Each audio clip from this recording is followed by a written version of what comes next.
जय श्री हरि विष्णु। प्राणी के शुभ और अशुभ कर्मों के अनुसार ही यह निर्धारित किया जाता है कि इसे किस द्वार से यमलोक में प्रवेश करना चाहिए।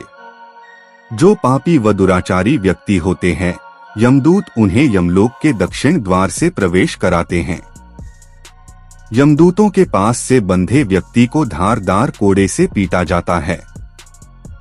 वहां नाना प्रकार के पूर्व कृत्य पाप कर्मों से युक्त मनुष्यों को विभिन्न धारदार अस्त्र शस्त्र तथा यंत्रों से पीड़ा दी जाती है। पापियों को दहकते हुए अंगारों से घेर लिया जाता है। पूर्व कर्म के फल अनुसार वे चिल्लाते हुए दिखाई देते हैं। कुछ पापियों को गर्म तेल में पकाया जाता है, अतः जब इन्हें प्यास लगती है तो यमदूत इनको गर्म तेल पिला देते हैं, जिससे इनकी आंतें जल जाती है। इस प्रकार उन यमदूतों से पापियों को अत्यधिक कष्ट भोगना पड़ता है। वहां जलती हुई अग्नि के समान प्रभा वाला एक विशाल वृक्ष है, जो 5 योजन में फैला हुआ है तथा 1 योजन ऊंचा है। उस वृक्ष में नीचे मुख करके उसे सांकलों से बांधकर वे दूत पीटते हैं। वहां जलते हुए वे रोते हैं, पर वहां उनका कोई रक्षक नहीं होता। उसी शालमली वृक्ष में भूख और प्यास से पीड़ित यमदूतों द्वारा पीटे जाते हुए अनेक पापी लटकते रहते हैं। वे आश्रयविहीन पापी हाथ जोड़कर, हे यमदूतों, मेरे अपराध को क्षमा कर दो, ऐसा वे उन दूतों से निवेदन करते हैं। लेकिन यमदूत उनकी एक नहीं सुनते और कहते हैं, अरे दुराचारियों, पापियों, तुम लोगों ने दुराचरण क्यों किया? सुलभ होने वाले भी जल और अन्न का दान कभी क्यों नहीं दिया? अतिथि को नमस्कार नहीं किया और पितरों का तर्पण नहीं किया। यमराज तथा चित्रगुप्त का उत्तम ध्यान भी नहीं किया और उनके मंत्रों का जप नहीं किया, जिससे तुम्हें यह यातना नहीं होती। कभी कोई तीर्थ यात्रा नहीं की, देवताओं की पूजा भी नहीं की। गृहस्थाश्रम में रहते हुए भी तुमने सन्यासी के लिए भोजन नहीं निकाला।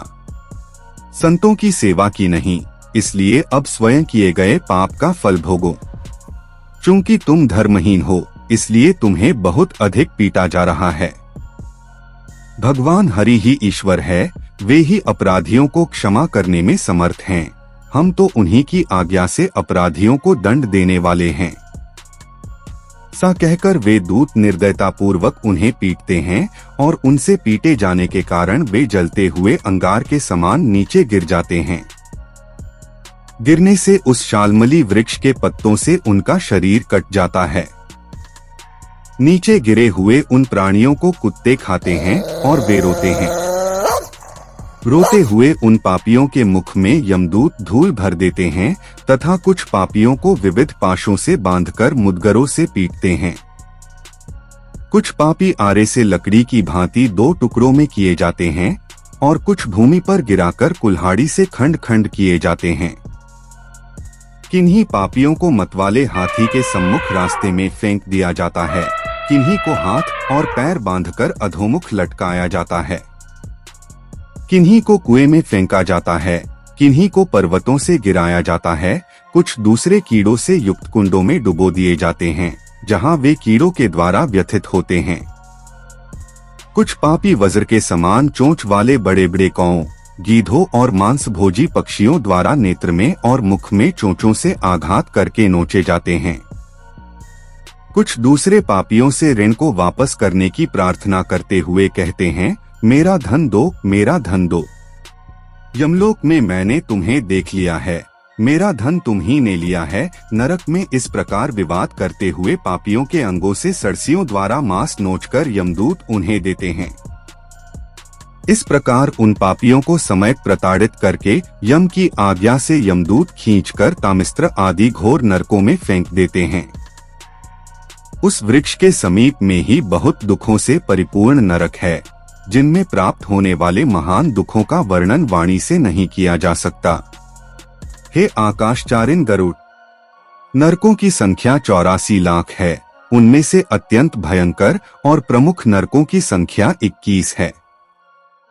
तामिस्त्र, लोहशंकु, महारौरव, शाल्मली, रौरव, कुडमल, कालसूत्रक, पूतिमृत्तिक, संघात, लोहितोद, सविश, संप्रतापन, महानिरय, काकोल, संजीवन, महापथ, अवीची, अंधतामिस्त्र, कुंभीपाक, संप्रतापन तथा तपन, ये 21 नरक हैं।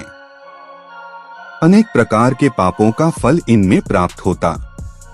इन नरकों में गिरे हुए मूर्ख, पापी, अधर्मी जीव कल्पपर्यंत उन नरकयातनाओं को भोगते हैं। तामिस्त्र और अंधतामिस्त्र तथा रौरवादी नरकों की जो यातनाएं हैं, उन्हें स्त्री और पुरुष पारस्परिक संग से भोगते हैं। इस प्रकार कुटुंब का भरण पोषण करने वाला अथवा केवल अपना पेट भरने वाला भी यहाँ कुटुंब और शरीर दोनों को छोड़कर मृत्यु के अनंतर इस प्रकार का फल भोगता है। मनुष्यलोक के नीचे नरकों की जितनी यातनाएं हैं, क्रमशः उनका भोग भोगते हुए वह पापी शुद्ध होकर पुनः इस मृत्युलोक में जन्म पाता है। इसके अतिरिक्त हे खगेश, जो प्राणी सोमय व सुकृतिवान प्रवृत्ति के होते हैं, उन्हें उत्तर दिशा के द्वार से प्रवेश कराया जाता है। इसलिए उत्तर दिशा के द्वार को सबसे उत्तम माना गया है। उत्तर दिशा के द्वार से प्रवेश करने वाले प्राणी वहां सुख भोगते हैं और उनके लिए नाना प्रकार के भोजन की व्यवस्था की जाती है। पुण्यकारी प्राणी को विमान से आते हुए दूर से ही देखकर धर्मराज अपने आसन से खड़े हो जाते हैं और उस पुण्य आत्मा का स्वागत करते हैं। इस प्रकार गरुड़ पुराण के अंतर्गत सारोद्धार में यमयातना निरूपण नामक 3रा अध्याय पूर्ण हुआ। मेरे प्रिय आत्मन चैनल को सब्सक्राइब अवश्य कर ले। आपका बहुत बहुत धन्यवाद।